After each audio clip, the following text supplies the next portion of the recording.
Parsha ki Teitzei. In this week's Parsha ki Teitzei, do you know that there are over 70 mitzvot listed?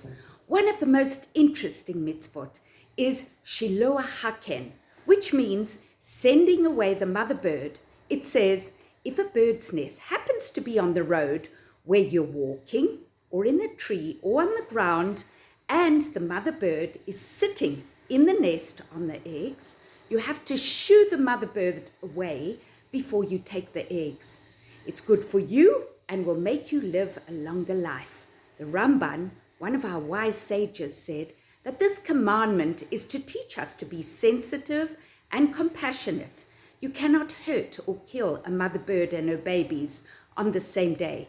It's not only with birds, it's with all animals. Do you know that we are taught not to be cruel to any animals? Do you know what that's called, Momo? That's right. And we should try and treat all animals with kindness and respect. This week's Parsha also talks about looking after animals in a different way. If an animal like a donkey is lost or walks off the path or property, it's important to take that animal back to its owner. And it's important to do with any lost objects. If you find something that another person's lost, try your best to return that back to the owner.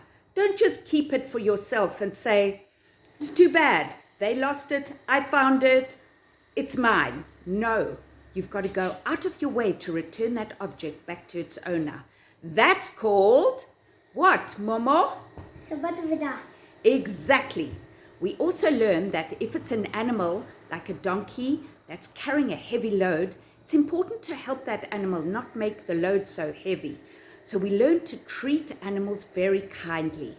We also learn that we shouldn't plow a field with an ox and a donkey together.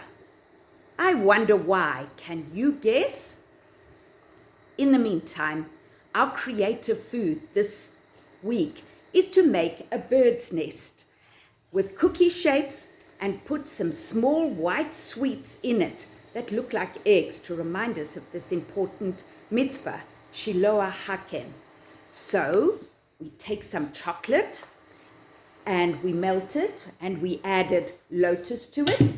And we also took some long pretzels and we put it in a patty pan like this, and we put that into the fridge or the freezer, and then we took some marshmallows and we made little round egg-like things, or you could use Tic Tacs or meringues, whatever's going to work, and you end up with a little nest with those little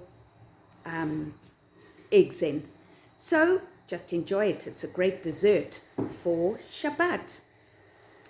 Another thing that's really nice is to understand that this week they also talk about making a fence around a flat roof to protect a person from anybody falling over.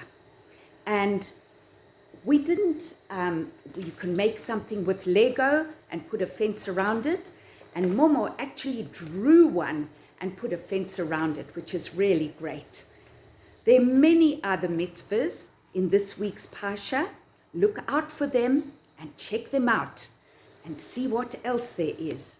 So I want to say Shabbat Shalom from Safta Laya and Momo. Leah. And Leah. Safta, can we eat this now? No, I'm saying. Okay. I want to eat this. Okay, you can eat Safta, it. can we eat this now? Sure.